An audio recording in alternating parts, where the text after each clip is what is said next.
बेटा कल हमने डिस्कशन की थी करियर ऑप्शंस को लेकर कि आपने जो कॉमर्स स्ट्रीम चूज़ की है उसके बाद हमारे पास क्या क्या ऑप्शंस होंगे कि हम आफ्टर 12th क्या क्या कर सकते हैं और हम उसके बाद अपनी लाइफ में क्या बन सकते हैं, है ना। तो बेसिकली कल तो हमने करियर ऑप्शंस के बारे में डिस्कशन की थी। होप सो आप लोगों ने माइंड में सेट भी कर लिया होगा कि कौन क्या बनना चाहेगा फ्यूचर में, है ना। नहीं भी किया तो आप कुछ टाइम के में खुद डिसाइड कर लेंगे कि आपने आगे क्या करना है। तो बेसिकली आज हम अपना चैप्टर उठाएंगे, चैप्टर 2 पहले उठाएंगे, 1 बाद में। रीज़न बिकॉज क्योंकि जब तक आपको अकाउंट्स की, ये नया सब्जेक्ट है क्योंकि आपने बाकी सब्जेक्ट्स तो 10th तक पढ़े हैं, 11th में आपके पास स्ट्रीम आई कॉमर्स, उसमें जो अकाउंट सब्जेक्ट है जो आपने आज तक नहीं पढ़ा, तो उस सब्जेक्ट को समझने के लिए पहले उसकी टर्म्स को जानना बहुत ज़रूरी है कि अकाउंट्स की लैंग्वेज में बहुत सारी टर्म्स होती हैं। जब तक हमें उसकी नॉलेज नहीं होगी हम चैप्टर्स को आगे नहीं कर पाएंगे। तो बेसिकली आज हम पहला चैप्टर जो इसमें करेंगे वो बेसिक टर्म्स का करेंगे। अपनी नोटबुक पेन अपने पास रखिएगा और साथ साथ सब कुछ नोट डाउन करना है। फर्स्ट ऑफ ऑल मैं आपसे पूछना चाहूँगी कि आप जब कोई बिज़नेस स्टार्ट करते हैं, फॉर एग्ज़ाम्पल आप या आपके 2-3 फ्रेंड्स मिलकर एक बिज़नेस स्टार्ट करना चाहते हैं, ठीक है। अब आप एग्ज़ाम्पल दे रही हूँ मैं आपको कि सिर्फ़ और सिर्फ बिज़नेस को चलाते चले जा रहे हैं, उसमें पैसा लगा रहे हैं, प्रॉफिट कमा रहे हैं, शेयर कर रहे हैं और कुछ भी रिकॉर्ड नहीं रख रहे हैं किसी भी तरह का, कोई भी, वो पर्सन ज़्यादा सक्सेसफुल हो पाएगा या वो पर्सन जो भी बिज़नेस के अंदर कुछ एक्टिविटी कर रहा है, जो भी ट्रांजैक्शंस कर रहा है, जो भी परचेजिंग सेलिंग जो भी कुछ कर रहा है, सब चीज़ों का एक प्रॉपर रिकॉर्ड मेंटेन कर रहा है, कौन बिजनेसमैन ज़्यादा सक्सेसफुल होगा? ऑब्वियस है वो बिजनेसमैन जिसने प्रॉपर रिकॉर्ड्स रखे हैं। रीज़न बिकॉज क्योंकि बिजनेस के अंदर कोई एक दो छोटी मोटी ट्रांजेक्शन्स नहीं होती, आपको पता है डे टू डे में ही इतनी सारी ट्रांजेक्शन्स हो जाती हैं। तो आप सोच के देखिए एक महीने में, एक साल में कितनी ट्रांजेक्शन्स हो जाएंगी। क्या आप माइंड में उन ट्रांजेक्शन्स को याद रख सकते हैं कि आपने कौन सी डेट को कितनी परचेज़ करी थी, कौन सी डेट को कितना सेल किया था, कौन सी डेट को क्या खरीदा था, क्या बेचा था? नहीं रख सकते। और जब तक आप प्रॉपर रिकॉर्ड नहीं रखेंगे आपको ये कभी पता नहीं लगेगा कि आप प्रॉफिट्स में जा रहे हैं या आप लॉसेस में जा रहे हैं, जो बिज़नेस आप चला रहे हैं वो आपके लिए बेनिफिशियल है या नहीं है। तो basically eight the end of every year, पहले मैं आपको एक मीनिंग क्लियर कर रही हूँ, ये फर्स्ट चैप्टर से ही है। At the end of every year क्या होता है, businessman wants to know how much they have gained और लॉस ड्यूरिंग द ईयर। देखिए जब भी कोई बिजनेसमैन बिजनेस शुरू करता है तो वो बेसिकली एक चीज़ जानना चाहता है कि एक साल के एंड में, आप सोच के देखिए हर चीज़ का एक पर्टिकुलर पीरियड होता है। आपका रिजल्ट कब निकलता है? Final result after 1 year. Same इसी तरीके से किसी भी बिजनेस के फाइनल रिजल्ट्स को हम क्या करते हैं, एक साल के बाद एनालाइज करके देखते हैं। तो आफ्टर 1 ईयर हर एक बिजनेसमैन ये जानना चाहता है कि उसको कितना प्रॉफिट हुआ या कितना लॉस हुआ ड्यूरिंग द ईयर, उसने जो भी एक्टिविटीज़ की उन एक्टिविटीज़ की वजह से। साथ में वो ये भी जानना चाहता है कि ड्यूरिंग द ईयर उसने बिजनेस में कितना पैसा लगाया, कितना पैसा उसने इन्वेस्ट कर दिया, दैट इज़ कॉल्ड कैपिटल। ठीक है, अभी ये सारी टर्म्स में हम आएंगे, जो मैं आपको कह रही हूँ कि टर्म्स में करवाऊंगी उसमें कैपिटल ये सब वर्ड्स आएंगे। तो बेसिकली वो ये भी जानना चाहता है कि उसने बिजनेस में कितनी कैपिटल इन्वेस्ट करी, how much they are liable to pay and to whom. मतलब उसने किसी से बिजनेस चला रहा है तो ऑब्वियस है उसको बहुत सारी चीज़ें कई बार उधार भी खरीदनी पड़ेंगी। आप समझते हैं ना इस चीज़ को कि बिजनेसमैन मोटी मात्रा में, बड़ी मात्रा में चीज़ें खरीदता है, बेचता है ना। तो कई बार उसको कुछ चीज़ें उधार खरीदनी भी पड़ती हैं, उधार बेचनी भी पड़ती हैं। तो उसने किन किन से उधार सामान खरीदा हुआ है और किन किन को उधार माल बेचा हुआ है, ठीक है। तो ये भी उसको पता करना बहुत ज़रूरी होता है, ठीक है। इन सब टर्म्स को हम अभी आगे और डिस्कस करेंगे। फिलहाल मैं एक ऊपर से ओवरव्यू दे रही हूँ, ऊपर मोटा मोटा सा, कि एक बिजनेसमैन साल के एंड में ये जानना चाहेगा उसे प्रॉफिट हुआ या लॉस हुआ। प्रॉफिट हुआ तो कितना, लॉस हुआ तो कितना, उसके पीछे क्या रीजंस हैं, उसने कितना पैसा लगाया था बिजनेस में इन फॉर्म ऑफ कैपिटल, उसने किसी से कितना उधार लिया हुआ है और किसी को कितना उधार दिया हुआ है। सो बेसिकली ये सारी चीज़ों की नॉलेज उसको कैसे मिलेगी, जब उसने प्रॉपर रिकॉर्ड्स रखे हों। तो at the end of year अगर उसको ये सारी इन्फॉर्मेशन चाहिए, क्या ज़रूरी है, it is essential to keep a complete and systematic record of each and every transaction. ठीक है, पर्टिकुलर ईयर जिसका वो प्रॉफिट लॉस या जिसकी वो सारी इन्फॉर्मेशन चाहता है, उस पर्टिकुलर ईयर में उसने जो भी एक्टिविटीज़ की हैं, जो भी ट्रांजेक्शन्स किए, उसका proper time to time record रखना ज़रूरी है। यही हमें अकाउंटिंग सिखाएगा। हमें अकाउंटिंग बेसिकली क्या सिखाएगा, रिकॉर्ड्स मेंटेन करना। हमें ये जो +1 में हम सीखेंगे अकाउंट की सारी बेसिक नॉलेज आपको मिलेगी। इवन आप खुद देखेंगे कि 12th करने के बाद भी जब आप प्रोफेशनल कोर्सेज को ज्वाइन करेंगे तो एक बार 11th के आपको स्टेप्स दोबारा रिकॉल करने पड़ेंगे, क्योंकि जब तक आपके 11th के बेसिक कंसेप्ट क्लियर नहीं है आप अकाउंट्स में आगे नहीं कर पाएंगे। तो बेसिकली क्या होता है, अकाउंट्स हमें 11th में आपको सिर्फ ये बताएगा कि आप रिकॉर्ड्स को कैसे मेंटेन करते हैं, उनको कैसे प्रॉपर रिकॉर्ड करते हैं। अब यहाँ पर हमारी टर्म्स पे हम आते हैं। बेसिकली हमारे पास एक मैं छोटी सी स्टोरी बना रही हूँ, ठीक है, देखिए ध्यान से। जैसे कि सपोज़ कीजिए मेरा नाम है मीनू, ठीक है, मुझे एक बिज़नेस स्टार्ट करना है। मान लीजिए मैं एक टेक्सटाइल इंडस्ट्री स्टार्ट करना चाहती हूँ। सबको पता होगा टेक्सटाइल इंडस्ट्री का क्या मतलब है, ठीक है। टेक्सटाइल इंडस्ट्री का मतलब मैं कपड़े की इंडस्ट्री लगाना चाहती हूँ, ठीक है। अब बेसिकली बात आती है टेक्सटाइल इंडस्ट्री सेटअप करने के लिए मुझे पैसा तो चाहिए। मैं एक छोटी अमाउंट लेके चल रही हूँ, हालांकि बड़ी अमाउंट से ही बिजनेस स्टार्टअप हो सकता है, छोटी अमाउंट से नहीं। बट हम एक एग्जाम्पल लेके चल रहे हैं कि हमें सपोज़ कीजिए 1 लाख रुपीज़ की नीड है, ठीक है। कितने रुपये की नीड है? 1 लाख रुपीज़ की। तो 1 लाख रुपीज़ के लिए मैंने क्या किया, मेरे पास ऑप्शन था कि मैं खुद पैसा लगा दूँ अगर मेरे पास पूरा है तो, नहीं तो मैं बैंक से लोन ले लूँ या किसी और से लोन ले लूँ। तो बेसिकली मैंने क्या किया, देखा कि मेरे पास 70,000 रुपीज़ तो थे जो मैंने बिज़नेस में लगा दिए, ठीक है, लेकिन 30,000 रुपीज़ मैंने बैंक से लोन ले लिया। अब मेरी बात को ध्यान से सुनिएगा बेटा। बिज़नेस में मेरा नाम क्या है? मीनू। मैंने जो बिज़नेस स्टार्टअप किया टेक्सटाइल इंडस्ट्री, पहले इसका एक नाम फिक्स करना पड़ेगा। इस टेक्सटाइल इंडस्ट्री को मैंने सपोज नाम दिया XYZ इंडस्ट्री, नाम दे दिया ये, ठीक है, ये नाम दे दिया कोई भी। अब जितनी भी आपको बिजनेस में ट्रांजेक्शन्स करनी होंगी, मैंने अभी आपको बताया ना रिकॉर्ड रखने पड़ते हैं, तो जब आप रिकॉर्ड मेंटेन करेंगे, जब आप सारी ट्रांजेक्शन्स करेंगे, जो भी कुछ करेंगे अपने पॉइंट ऑफ व्यू से, मतलब मैं जब बिजनेस में रिकॉर्डिंग करूंगी मीनू के पॉइंट ऑफ व्यू से नहीं करूंगी कि मीनू ने क्या खरीदा, मीनू ने क्या बेचा, नो, मैं किस पॉइंट ऑफ व्यू से करूंगी कि XYZ इंडस्ट्री ने क्या परचेज किया, XYZ इंडस्ट्री ने कब सेल किया, कितने का सेल किया। तो जितनी भी ट्रांजेक्शन्स होंगी बिजनेस के अंदर, मैं एक छोटा मोटा सा एग्जाम्पल दे रही हूँ परचेज सेल का। बिजनेस में बहुत सारी ट्रांजेक्शन्स होती है, जैसे भी मैंने बताया लोन लेना पड़ता है या आप पैसा इन्वेस्ट भी करते हैं, बहुत सारी चीज़ें करते हैं। तो बेसिकली मैं ये नहीं कहूँगी कि मीनू ने ये सारी ट्रांजेक्शन्स किए, मैं क्या बोलूँगी XYZ इंडस्ट्री ने ये सारे काम किए। मतलब हमें रिकॉर्ड्स मेंटेन करने के समय सबसे मेन बात जो याद रखनी है, क्या हमें इंडस्ट्री के को माइंड में रखना है कि हम इंडस्ट्री के पॉइंट ऑफ व्यू से रिकॉर्ड तैयार कर रहे हैं, इंडस्ट्री के पॉइंट ऑफ व्यू से हमें हर चीज़ करनी है, ठीक है। अब हम मान के चल रहे हैं XYZ इंडस्ट्री को स्टार्टअप करने के लिए 1 लाख रुपीज़ की नीड है, जो बहुत छोटी अमाउंट में लेके चल रही है। 70,000 तो मीनू के पास ऑलरेडी पड़े थे। मीनू कौन है? बिजनेस को स्टार्ट कर रही है, तो मीनू कौन होगी? ओनर। मीनू कौन होगी? ओनर, बिजनेसमैन, जिसने बिजनेस को स्टार्टअप किया, पैसा लगाया और बिजनेस को पूरा एक ओवरव्यू दिया, ठीक है। तो बेसिकली मीनू ने 70,000 तो खुद लगा दिए, तो 30,000 उसने बैंक से लोन ले लिया। अब जो ओनर पैसा लगाता है, ध्यान से सुनिएगा, जो पैसा ओनर खुद लगा रहा है उसे हम कहते हैं कैपिटल। क्या कहते हैं? कैपिटल। अगर आप बिजनेस स्टार्ट करते हैं, बिजनेस में जो आप खुद पैसा लगा रहे हैं पर्सनली, उसे क्या कहते हैं? कैपिटल। लेकिन जो आप बाहर से पैसा ले रहे हैं एक्सटर्नल पर्सन से, उसे हम कहते हैं लाइबिलिटी। क्या कहते हैं? लाइबिलिटी। अब देखिए यहाँ पर आपने क्या वर्ड सीखे? कैपिटल और liability. Capital means the amount, capital is the money, ठीक है, इन्वेस्टेड बाय ओनर और प्रोप्राइटर इन द बिजनेस। देखिए यहाँ पर ओनर को हम एक और वर्ड नाम दे रहे हैं, प्रोप्राइटर, ठीक है। तो बेसिकली ओनर कौन होता है? प्रोप्राइटर ही होता है।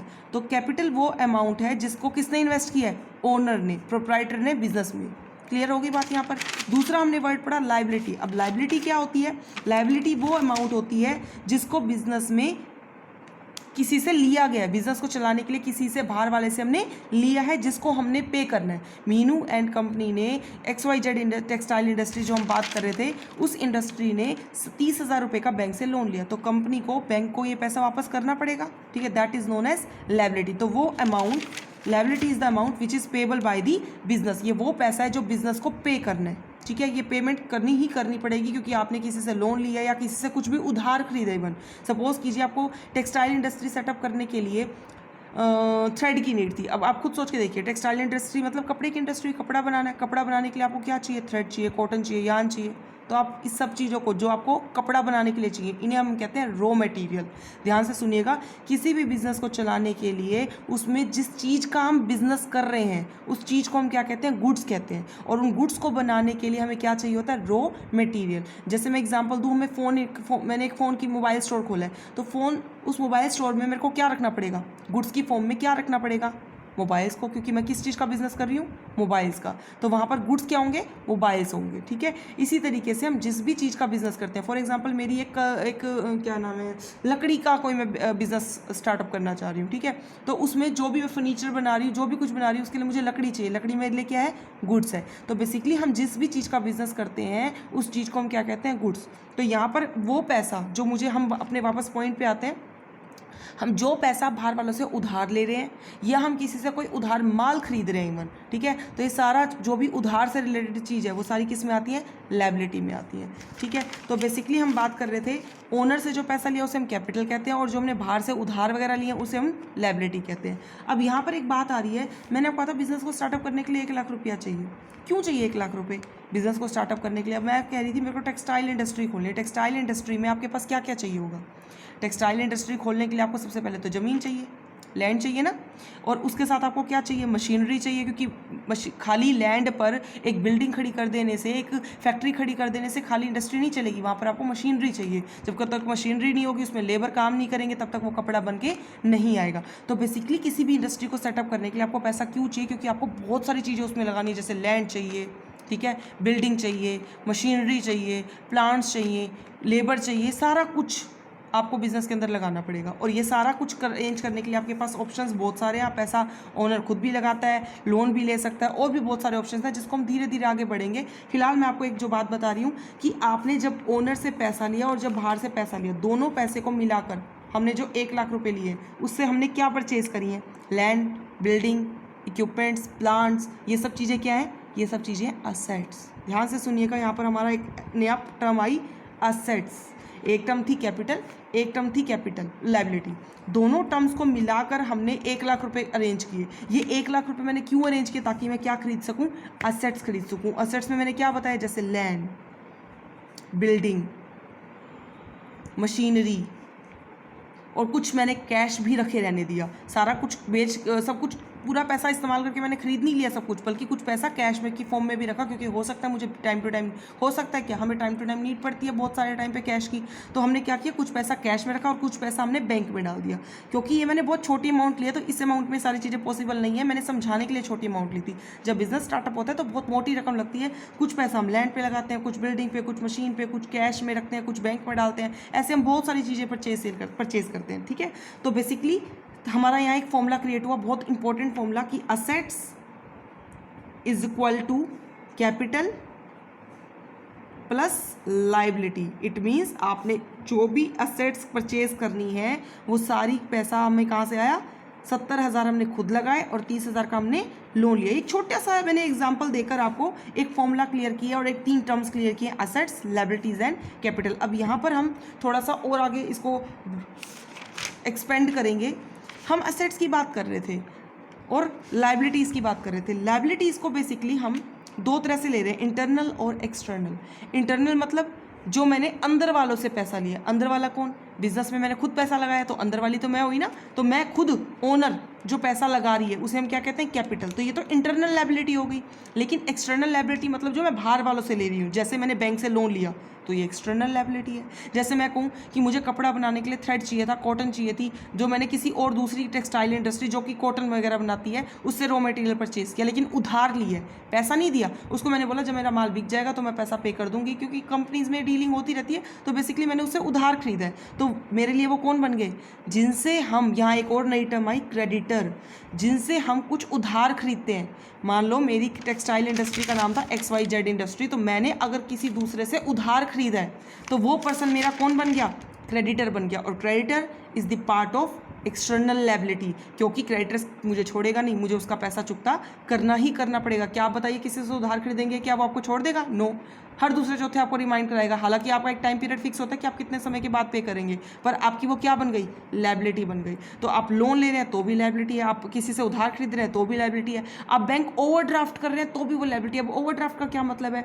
आपको मान लीजिए आपके बैंक के अंदर पड़े थे 20,000, लेकिन आपका सारा पैसा लग चुका है और आपको किसी को पेमेंट करनी है और आपको 30,000 रुपये चाहिए। 20 तो बैंक में पड़े थे, लेकिन बैंक के साथ आपकी अच्छी टर्म्स है, आप बिजनेसमैन है, आपका करंट अकाउंट चल रहा है, तो बैंक आपको क्या करेगा? 20,000 तो दे ही रहा है जो आपके जमा है, आपको एक्स्ट्रा 10,000 और दे रहा है। है, that is called bank overdraft. और उस ओवरड्राफ्ट पर वो क्या चार्ज करेगा, इंटरेस्ट चार्ज करेगा, ठीक है। तो बेसिकली यहाँ पर जितनी भी हम ऐसी चीज़ें हैं जो हम किसी से उधार ले रहे हैं, जिसके लिए हम लिएबल हैं पे करने के लिए, जिसको हमने पे करेंगे हम फ्यूचर में, that is called external liabilities. तो यहाँ पर हमने बात करी लायबिलिटीज़ को जैसे इंटरनल एक्सटर्नल पार्ट में बांटा गया, ऐसे इसको एक और दो पार्ट्स में भी डिवाइड किया गया, करंट और नॉन करंट लायबिलिटीज़ के फॉर्म में। अब करंट और नॉन करंट क्या होती है, ध्यान से सुनिएगा, ये हम आज लास्ट टॉपिक है, इसको करके हम इसको एक बार समराइज करेंगे पूरा। लायबिलिटी में करंट का क्या मतलब होता है, लायबिलिटीज़ जिनकी पेमेंट विद इन 1 ईयर, आप जिसकी पेमेंट किस में करेंगे, within 1 year, that is known as current liability. और liabilities which are due for payment more than 1 year, मतलब जिसकी पेमेंट आपको 1 ईयर के बाद करनी है, that is known as non current liability. फिर रिपीट कर रही हूँ बेटा, जिन लायबिलिटीज की पेमेंट आप विद इन 1 ईयर करते हैं, that is known as current liability. और लायबिलिटीज जिनकी पेमेंट आपको लंबे समय के बाद करनी है, मतलब आफ्टर 1 ईयर करनी है, 2 ईयर्स में, 3 ईयर्स में, that is known as non current liabilities. For example, मैंने बैंक से लोन लिया 7 महीने के लिए, कैसी लायबिलिटी है वो, करंट लायबिलिटी है। मैंने बैंक से लोन लिया 5 साल का, कैसी लायबिलिटी है वो, नॉन करंट लायबिलिटी है, ठीक है। इसी तरीके से आपकी यहाँ पर एसेट्स की अगर बात करें, एसेट्स को भी हमने क्या किया है, 2 पार्ट्स में डिवाइड किया, नॉन करंट और करंट। फिर वही बात आ गई, अब नॉन करंट मैंने जैसा कि अभी बताया, जिसको हम 1 साल में पे करते हैं, वो लायबिलिटी करंट लायबिलिटी है। इसी तरीके से जिन असेट्स को हमने बिजनेस में जो असेट्स लगाई हैं, देखिए ध्यान से सुनिएगा, जो भी असेट्स 1 साल के अंदर अंदर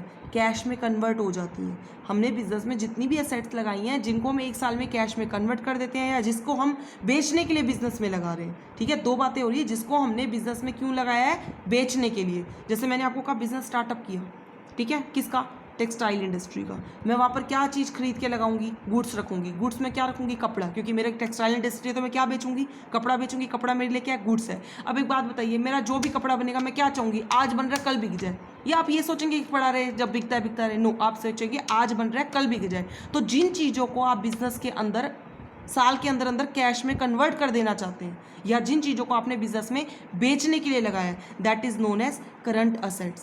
is it clear? Current assets वो होती है जिनको हम किस में कन्वर्ट कर देते हैं, 1 साल के अंदर अंदर कैश में कन्वर्ट कर देते हैं, जिनको हम बेच देना चाहते हैं। लेकिन नॉन करंट असेट वो होती है जिनको आप बेचना नहीं चाहते, जिनको आपने बिजनेस में क्यों लगाया, ताकि आप बिजनेस को चला सके। फॉर एग्जाम्पल, मैंने कहा कि मैंने टेक्सटाइल इंडस्ट्री खोली है। अब टेक्सटाइल इंडस्ट्री खोलने के लिए मुझे लैंड चाहिए, बिल्डिंग चाहिए, मशीनरी चाहिए। अब एक बात बताइए, आपने मान लीजिए टेक्सटाइल इंडस्ट्री खोली, आपने उसमें 1 करोड़ की मशीनरी लगा दी, सपोज इतनी बड़ी अमाउंट बताइए, क्योंकि मशीनरी सस्ती नहीं आती, आपने 10-12 मशीन लगा दी, बहुत महंगी महंगी है।